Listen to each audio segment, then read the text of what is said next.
Are you setting up a small farm shed, not sure of what tools to get, what's really important, what's not? Well, I'm in the Aladdin's cave here at Horsley Engineering just outside Goulburn with Sam. Sam, how you going, mate? I'm going good, bloke, and yourself? Sammy, we all want a shed like yours, mate. We all want all the tools. Yeah. But we can't always start with all the tools. No, you got to start from the beginning. There's a few people there that have bought new properties. They've got an empty shed on the place. They want to know what they do need, what they don't need. It can be a little bit confusing. You run a machining shop on a farm. You do both farming and machining. Yep. You've got a fair handle on what you think people need to start out. Sure do, Tim. The two best bits of advice I'll give is ask for forgiveness, not permission. We're talking about the Minister of Finance. Absolutely. Yeah, yeah. Right, you'll never get permission, but you will get forgiveness eventually.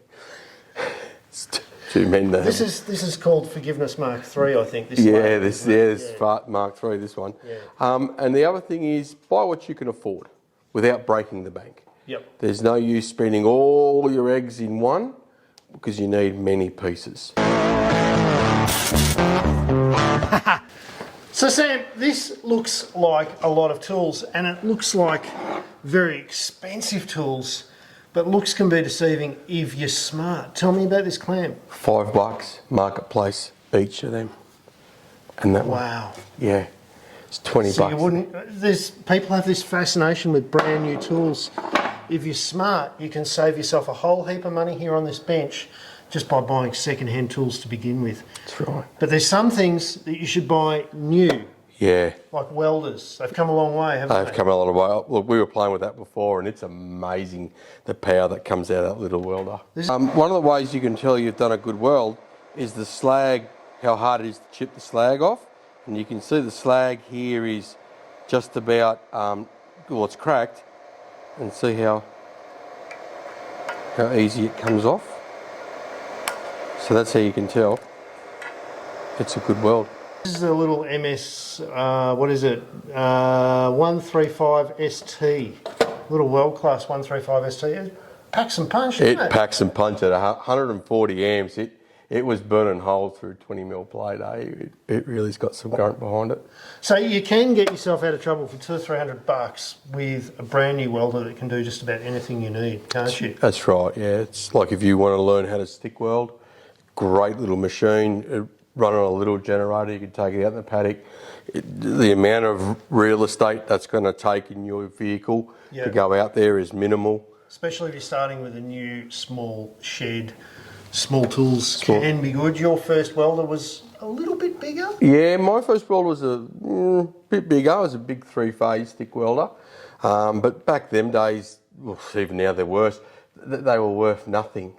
So if I've only got about $300, you can get away with getting the welder and the helmet and get yourself going. If you've got $800 or $900, you reckon go for a MIG? Oh yeah, if you got that kind of money, you can go for a MIG. And you will weld a lot better. Yep. And it will give you a lot more confidence to weld more. Yep. MIG is MIG, and that stands for anyone can weld. The M, the I, and the G are silent. And we're talking boy maths when we're talking welders, aren't we? Oh yeah. If you spend $300 on a welder, it's actually saving you money. You spend $300 on a welder, it saved you $10,000. Listen to the man. $10,000. All right, socket sets. Moving right along. We've got a couple of different types of socket sets here, mate. Yep. We've got a 1/2 inch and a 3/4 inch. That's right. Start with the 1/2 inch. Start with a 1/2 inch. So again, like we said before, buy the best you can afford. I went gear inch, so my 1/2 inch set of gear inch, and I've worked them to death. So this is another thing that you wouldn't necessarily buy second hand because the 10mm will be missing. Yes, always 10mm. It'll be in the muffler of the motorbike. Yeah. Because your kid would have used it. Muffler of the submarine, yeah. So go the 1/2 inch first, but you do need a 3/4 inch for some jobs. Yeah, I always have a 3/4. I actually even have a 1 inch set. But yeah, look, the 1/2 inch is always 1 inch, 3/4. If you want to do up big bolts like tow bores, wheel nuts on trucks and tractors and you know. And when we're talking 3/4, we're talking this dimension here. That's aren't we? correct, yeah. So people that are not sure what 1/2 inch and 3/4 inch means, means the receiver size, correct? That's correct, yeah. Yeah. Let's go over here. All right, Sam, now we're talking pliers. You've got a whole range here, but you reckon people can get away with just a few? You can do, Tim. What are the absolute must-haves in terms of pliers? Set of nips for fencing. Yep. I've got my favourite parrot beaks. You know, That's just personal preference. personal preference, yeah. You've got a bit of a soft spot. I do. I've had these for about 20, 30 years. I do like them. You just wanted to put them in the video. I really did, actually, yeah. What else? A set of vices. Yeah. And you've got some needle nose, some normal vice grips. normal vice grips, yeah. Yeah. And then, you know, I got the specialty stuff. You know, I got sideys. I got my MIG pliers. So cutting it all down, what's the bare minimum that I could get away with if I'm setting up a new shed? Set of nips, set of vices, and just a normal pair of pliers. And that's it. And that'll you'll be able to get around most You things. get around most things. Next up, we've got shifters and spanners. That's right. Now, not every shifter can be a spanner, but every spanner can be a shifter. Absolutely. So, again, buy the best you can afford when it comes to spanners. These are pretty fancy, mate. Yeah, the ratchet You type. like the ratchety type? I do, because when you've got to do, you got to work in a really tight area. Yep. And then you've got metric and imperial. Name brand shifters, I not do. the really cheap steel ones that you get at the local hardware. I do like them because the jaws are tapered in. Yep. So theoretically, you don't slip off what you're trying to tighten. Theoretically. Shifters, aren't They are shifters, eh? They're really good at throwing at people and stuff, but yeah. Do I use them? Yes. Should I? Probably not. You're going to use them all the time, so buy a good shifter. As best as you get. Measuring tapes. You've got 2. Why 2? Because I always lose one. Steel rulers, steel angle, and verniers. Yep. An absolute must-have, you reckon, for someone starting out? For when they break stuff, then they can go and order the right bit? Steel rulers are squares if you're getting into fabrication, for sure. Yeah. You don't have to buy a Michitoyo vernier, a digital, but you can buy an economy range and you can look at it. You want to tap a hole or you need the size of a drill bit, it's the easiest way to do it. You're not putting a man on the moon.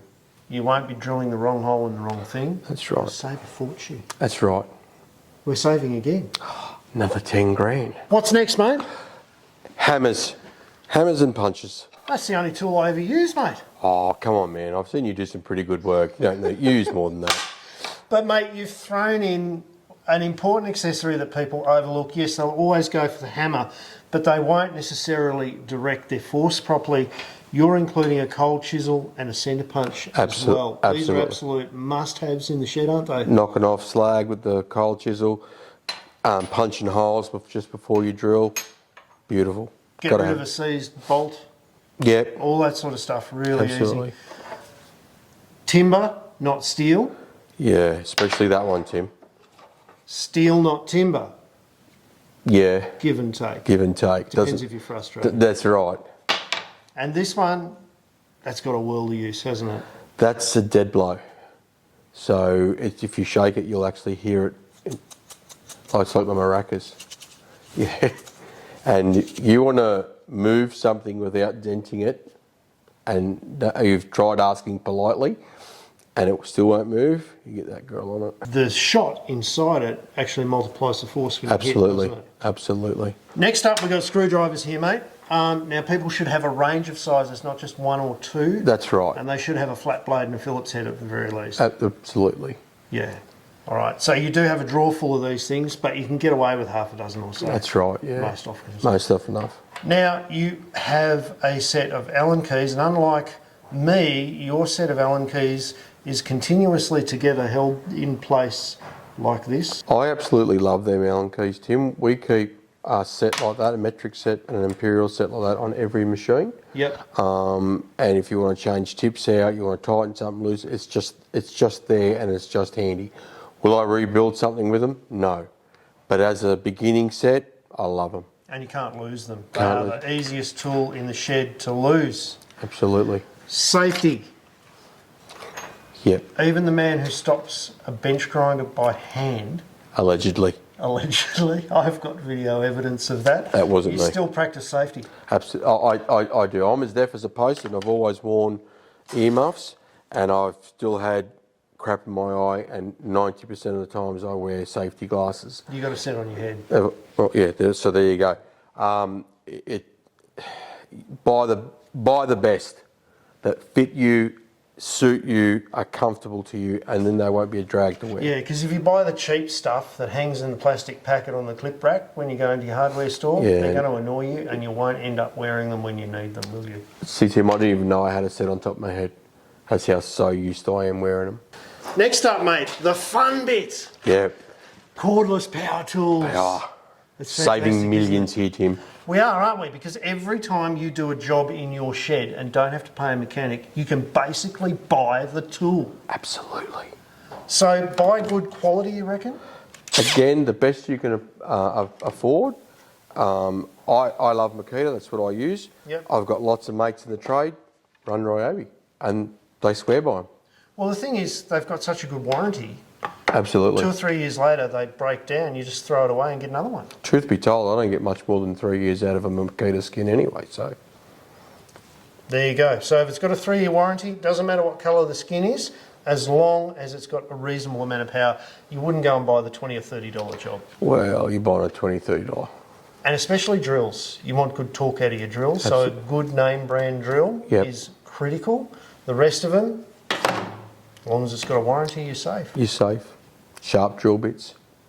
Now, the most important tool we've left till last, and it's a tool that most people seem to have a phobia about, it's a grease gun.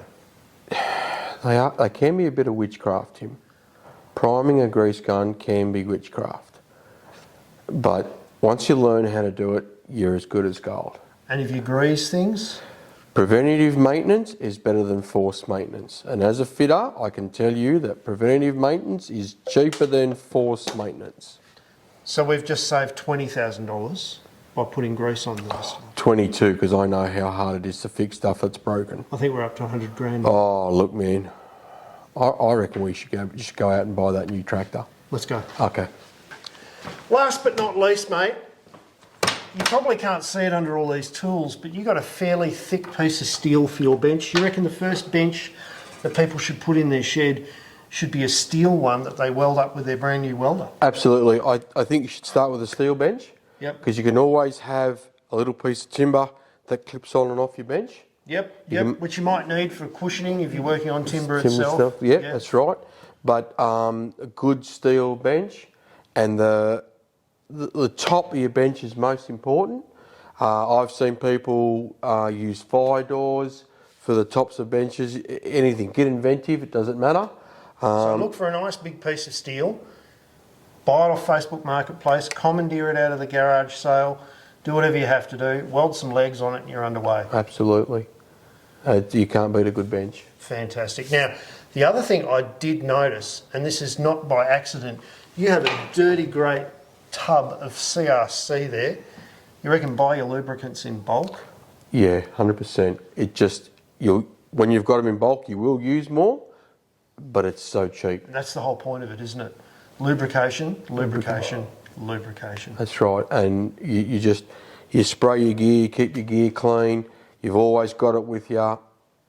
You know, you can muck around. When you're learning the weld, you can muck around and make a stand for your CRC and your coolant, and you just sort of get into it, and it's there, it's neat. You just off and go. It's the way to do it. Guys, send this video to someone who's just got their dream property and their dream shed, wants an idea of where to start their journey in tools, and let us know what you think in the comments. How did Sam go? Did he get it all right? Do you have some other ideas? Usually you do. We'll see you next week with something else, mate. Absolute pleasure. Absolute pleasure, mate. Always, Tim. Good on you. See ya.